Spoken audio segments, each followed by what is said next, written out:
안녕하십니까. 파이어 슬로 라이프 채널의 바슬리입니다. 오늘 또 나만의 속도로 삶을 가꾸어 가고 있는 형님 누나들 구독자분들 반갑습니다. 며칠 전에 제가 쇼폼 영상을 보다가 참 많은 생각을 하게 하는 장면 하나를 봤습니다. 어떻게 된 스토리인고 하면 어느 단골 손님의 이야기였어요. 1년이 넘는 시간 동안 매일같이 배달앱을 통해서 커피를 시켜 먹던 가게가 있었답니다. 그분이 이제 손님 입장에서 그 집 커피가 정말 마음에 들었고 사장님의 응원하는 마음으로 꾸준히 주문을 이어온 거죠. 그러다 오랜만에 시간이 나서 직접 매장에 찾아가 커피를 주문했답니다. 근데 이제 사장님이 와지가 이제 이런저런 얘기를 나누다가 빨대를 챙겨주겠죠, 마지막에. 예, 손님은 웃으면서 집에서 배달 받았을 때 그동안 그 받았던 빨대가 많아서 오늘은 안 주셔도 괜찮아요, 이렇게 얘기를 했답니다. 근데 사장님이 약간 이제 장난처럼 이제 말씀하신 게 어쩐지 요즘 빨대가 많이 사라진다 싶었더니 막 이렇게 얘기를 했다더라고요. 이게 장난치듯 던진 말인데 그 말을 듣는 손님의 마음이 어땠을까 싶은 생각이 들더라고요. 그래서 1년 넘게 매일같이 매출을 올려줬었던 고마운 단골이었던 그런 손님이 순식간에 빨대나 좀 더 챙겨가는 알뜰한 사람 혹은 뭐 손해를 입히는 사람처럼 그렇게 다뤄진 기분을 받았지 않았을까.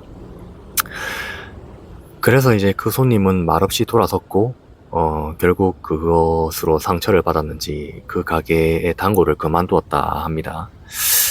사장은 의도적으로 상처를 주려 한 게 아니었을 겁니다. 예, 그저 친해졌다 뭐 그런 착각 속에 농담을 하려고 하는데 약간 어설픈 그런 걸 던진 거겠죠. 하지만 이 말 한마디, 이걸로 소중한 단골 한 명, 그리고 오랜 세월 쌓아온 신뢰라는 자산이 순식간에 날아가 버렸습니다. 제 말 한마디로 천냥빚을 갚는다는 선조들의 말씀이 틀린 말이 정말 없었던 듯 합니다. 우리는 일상에서 이런 상황들을 종종 마주치곤 합니다. 이제 꼭 배달 커피가 아니더라도 타인의 세련되지 못한 그런 말 한마디, 그리고 배려가 좀 없는 농담, 그런 것들 때문에 마음이 뭔가 얹힌 듯 답답해지는 순간들이 있죠. 오늘은 이런 상황들을 통해서 우리가 어떻게 하면 타인의 실수로부터 마음을 평온하게 지키고 그리고 일상에서 긍정적인 에너지를 유지할 수 있을지 뭐 이런 얘기를 좀 풀어가 볼까 합니다. 그래서 우리가 경제적 자유를 준비하거나 이뤄낼 때 가장 먼저 배우는 것이 무엇이었냐면은 제가 늘상 말하는 게 바로 불필요한 지출을 줄이고 자산을 지키는 것을 말하고 있거든요. 근데 마음에서도 똑같습니다. 이제 제 마음 안에 마음 에너지는 한정된 자산이라고 봅니다. 매일 아침 우리에게 주어진 일정한 양의 에너지 그 량이 있다고 보는 거죠. 그래서 타인의 어설픈 언행이나 무례함에 온종일 신경 쓰고 막 그러게 되면 스트레스를 받게 되고 고민하게 되는 거죠. 왜 나한테 저런 말을 했을까 이러면서. 그러면서 이제 어렵게 모은 그런 에너지, 소중한 자산을 길거리에 보이는 게 뭔가 경제적 자유로 멀어지게 하는 그런 것과 좀 유사하지 않나 싶어서, 그래서 이제 각설하고 그 사장님의 말은 그 사장님의 언어적 빈곤이자 상대방을 배려하는 감각이 결여된 거죠. 그래서 그건 그 사람의 몫이지 결코 손님의 몫이 아니었던 겁니다. 우리가 독립적으로 자유로운 삶을 지향하는 이유는 타인의 평가나 말 한마디에 우리 하루의 기분을 흔들리지 않는 감정적 자립, 이런 것도 얻기 위함이거든요. 그래서 보기 싫은 사람을 보지 않을 자유, 뭐 이런 것들과 연이어서 얘기할 수 있다고 봅니다. 바이어적 관점에서. 그래서 만약 누군가 나에게 가치 없는 선물이나 뜬금없는 비꼬기 뭐 이런 것들을 던진다면 가장 좋은 대처는 뭐 제가 봤을 때 수령을 거부하는 겁니다. 저 사람은 고마움 표현을 서툴구나.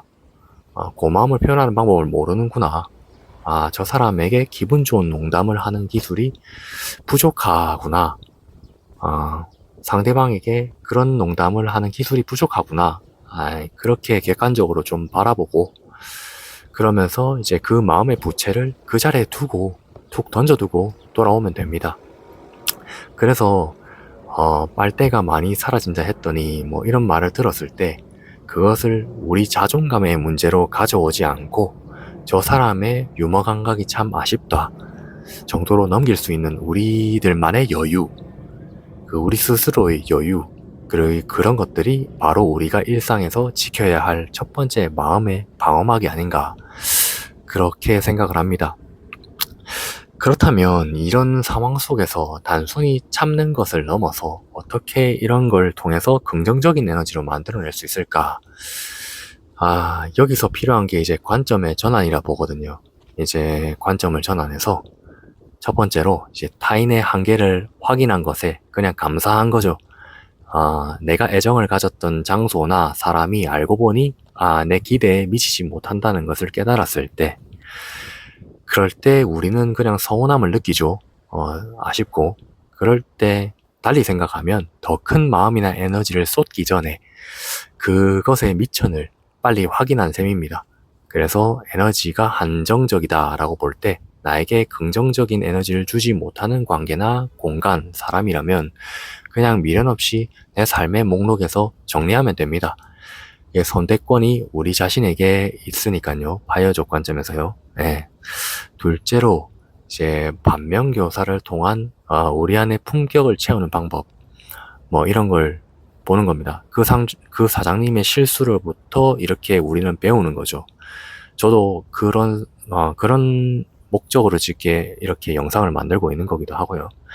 나는 누군가에게 호의를 받을 때 당연하게 여기거나 세련되지 못한 말로 상대의 마음을 찌르고 있지 않는가? 마음에 상처를 주고 있지 않는가? 나에게 일어나는 모든 일, 심지어 타인의 둔감한 행동조차도 나를 돌아볼 수 있는 그런 지혜의 재료로 삼는 겁니다. 예, 나는 저러지 말아야지 하면서 이제 좋은 게 있다면 보고 배워야지 이러고 안 좋은 게 있다 이러면은 좀 저러지 말아야지 내 말과 태도를 한 단계 더 다듬어가는 계기로 만든다면 그 씁쓸했던 경험들이 그냥 결국 우리를 조금 더 근사한 사람으로 성장시켜줄 정신적 자산으로 이제 밑바탕이 되겠죠. 예, 셋째로 이제 풍요로운 시선으로 세상을 바라보는 겁니다. 배달 주문을 1년 동안 해준 손님 마음속에 그 가게에 대한 애정과 선의가 있었습니다. 근데 그런 선의는 사장님 말 한마디에 훼손됐지만 손님이 가진 누군가를 응원하고 그리고 좋은 것을 꾸준히 즐길 줄 아는 그 풍요로운 마음 그 자체는 어디 가지가 않습니다. 그동안 했던 것들.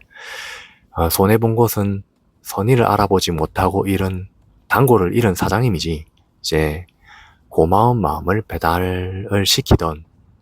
고마운 마음으로 배달시키던 손님이 아니거든요.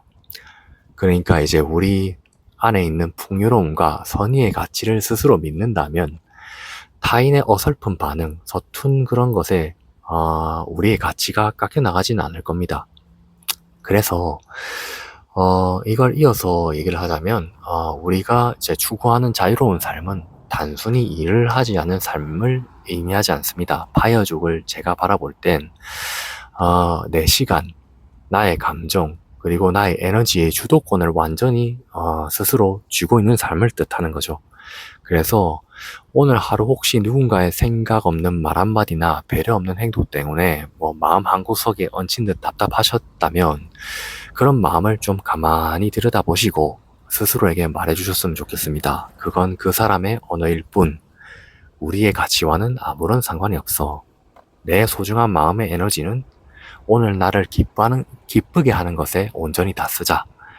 그렇게 멘탈을 관리하시기 바랍니다. 세상에는 생각보다 유연하지 못하고 고마움을 표현할 줄 모르는 사람이 많습니다. 물론 완벽하지 않기 때문이죠, 사람이. 예. 하지만 그에 비례해서 우리가 찾아 나서면 느껴볼 수 있는 따뜻한 그런 조용히 흘러가는 시간, 내가 좋아하는 작은 취미와 조용한 공간들이 훨씬 더 많이 존재합니다. 그렇기 때문에 타인의 실수나 이런 것들 때문에 여러분들의 소중한 시간을 그늘지게 두지 마세요. 시간은 정말 소중합니다. 이제 쓸데없는 소음에 얽매이시 말아주셨으면 좋겠고요. 그리고 내 삶의 자산을 지키면서 오늘 하루도 온전히 우리만의 평온함과 즐거움으로 채워나가는 그런 자유로운 하루가 되시길 바랍니다. 예, 오늘도 이제 내 마음의 정원을 묵묵히 그리고 풍요롭게 가꾸어가는 형님, 누님분들, 구독자 여러분들을 응원합니다. 들어주셔서 감사합니다. 다음 시간에 또 편안한 이야기로 찾아오도록 하겠습니다. 지금까지 바슬리였습니다.